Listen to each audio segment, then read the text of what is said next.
वंदे मातरम दोस्तों। तो एक बार फिर आपके सामने सीपीओ एसआई टियर 1 2025 का एक ऐसा वीडियो लेकर के जिसमें हम बात करने वाले हैं उन टॉपिक्स के बारे में जो कि आपके ओवरऑल सिलेबस का 70 से 80% आपका सिलेबस कवर करेगा। तो बात करते हैं उन सारे टॉपिक्स के बारे में एक एक करके। तो देखिए दोस्तों, सबसे पहले हम मैथमेटिक्स की बात कर रहे हैं और मैथमेटिक्स में ऐसे टॉपिक्स जो 70 से 80% आपका सिलेबस कवर करते हैं। देखिए सबसे पहले एग्जाम नजदीक है तो आप सबने लगभग 1 से 2 बार कोर्स रिवाइज किया होगा और उसके बाद में मैंने जैसा कि कहा 15 मॉक टेस्ट आपको कम से कम लगाने, आपने लगाना शुरू कर दिया होगा। फिर भी हालांकि इतना टाइम नहीं है कि आप इन टॉपिक्स को अब वापस से रिवाइज कर पाओ, लेकिन मुझे ऐसा लगता है कि ये वो टॉपिक्स है जिनको एक और बार सरसरी नजर से आपको स्पीड के साथ देख लेना चाहिए, क्योंकि यहां से क्वेश्चंस ज्यादा कवर होते हैं। तो दोस्तों, मैथमेटिक्स में percentage, profit and loss and discount 3 ऐसे टॉपिक्स है जहां से आपके 5 से 8 क्वेश्चंस कवर होंगे। And simple interest and compound interest की बात करें, साधारण और चक्रवर्ती ब्याज, तो 4 से 6 क्वेश्चन आपके कवर करता है। रेशियो प्रोपोर्शन पार्टनरशिप की बात करें तो 4 से 6 question. And time and work in pipe किस्टन की बात करते हैं तो 3 से 5 question. And time speed distance है, बोट का हो चाहे ट्रेन का क्वेश्चन हो, तो यहां से पक्का आपके एग्जाम में 4 से 6 क्वेश्चन, कम से कम 5 क्वेश्चन यहां से बनेंगे। एवरेज मिक्सचर एलिगेशन की बात करते हैं तो 3 से 5 क्वेश्चन। और नंबर सिस्टम में एचसीएफ और एलसीएफ दोनों मिला करके 3 से 4 क्वेश्चन है। अलजेब्रा की अगर बात करते हैं हम लोग, जिसमें इक्वेशन सिंप्लीफिकेशन और आइडेंटिटी मतलब पहचानना उसकी, तो 4 से 6 क्वेश्चन आपसे पूछेगा। और ज्योमेट्री मेंसुरेशन 2D 3D से आपको 6 से 8 क्वेश्चन और 4 से 6 क्वेश्चन आपको ट्रिगोमेट्री, जिसमें हाइट के सबसे ज्यादा, हाइट और डिस्टेंस वाले क्वेश्चन सबसे ज्यादा देखे जाते हैं, मतलब हाइट वाले क्वेश्चन नॉट डिस्टेंस, वो वाले सबसे ज्यादा पूछे जाते हैं। तो मैथमेटिक्स में तो ये 50 क्वेश्चन का आपका मैंने दायरा बता दिया।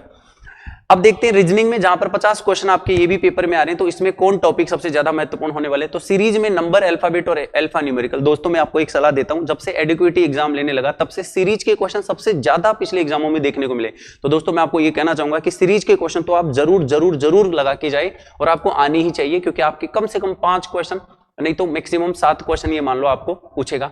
कोडिंग, डिकोडिंग, नंबर कोडिंग से 4 से 6 question. And matrix, embedded figure, mirror, water image से 3 से 5 क्वेश्चन आपके हो गए। ब्लड रिलेशन, डायरेक्शन दोनों मिलाकर 3 से 4 क्वेश्चन।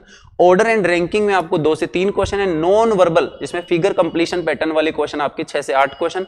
सिलोजिज्म और वेन डायग्राम मिलाकर के आपके 3 से 4 क्वेश्चन। एनालिटिकल रीजनिंग में आपको सिटिंग और पजल वाली क्वेश्चन आजकल एडिक्वेटी बहुत ज्यादा पूछ रहा है, तो आपको 3 से 5 क्वेश्चन यहां से भी देखने को मिलेंगे। इंग्लिश सेक्शन की बात करें तो रीडिंग कॉम्प्रीहेंशन में कम से कम 5 क्वेश्चन आपको मिलेगा। एक आपको पैसेज मिलेगा और एक क्लो टेस्ट आपको 5 क्वेश्चन का मिलेगा। एरर डिटेक्शन और सेंटेंस इंप्रूवमेंट के 8 से 12 क्वेश्चन कम से कम मिलेंगे, जिसमें मैं आपको आगे वो टॉपिक्स बताने वाला हूं जो इंपॉर्टेंट होते हैं, जो आपको सिलेक्टेड टॉपिक्स है ग्रामर के, वो ही पढ़ना है बस, केवल वहां से हो जाएगा। फिलर, वन वर्ड सब्स्टिट्यूशन और ईडीएम फ्रेजेज की मिलाकर के 6 से 10 क्वेश्चन। और सिनोनिम, एंटोनिम, ओवरऑल वोकैबुलरी मिलाकर वही 6 से 10 क्वेश्चन, कम से कम 10 क्वेश्चन।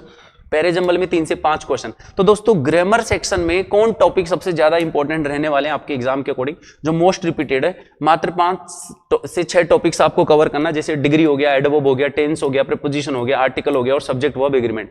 देखिएगा, आप इन्हीं टॉपिक से आपके बार क्वेश्चंस रिपीट हो रहे हैं, तो आप ज्यादा ना पढ़ते हुए अगर आप इतने से समय में अगर आप इन टॉपिक्स को भी पढ़ के जाते हैं तो आई एम श्योर आपका पेपर अच्छा निकल सकता है। और अगर जीएस की बात करें, जीके जीएस की बात करें, तो हिस्ट्री में आपको कौन सी हिस्ट्री पढ़ना है, मॉडर्न हिस्ट्री पढ़ना है, क्योंकि वहां से आपके 4 से 6 क्वेश्चन पक्का आपको मिलने वाले।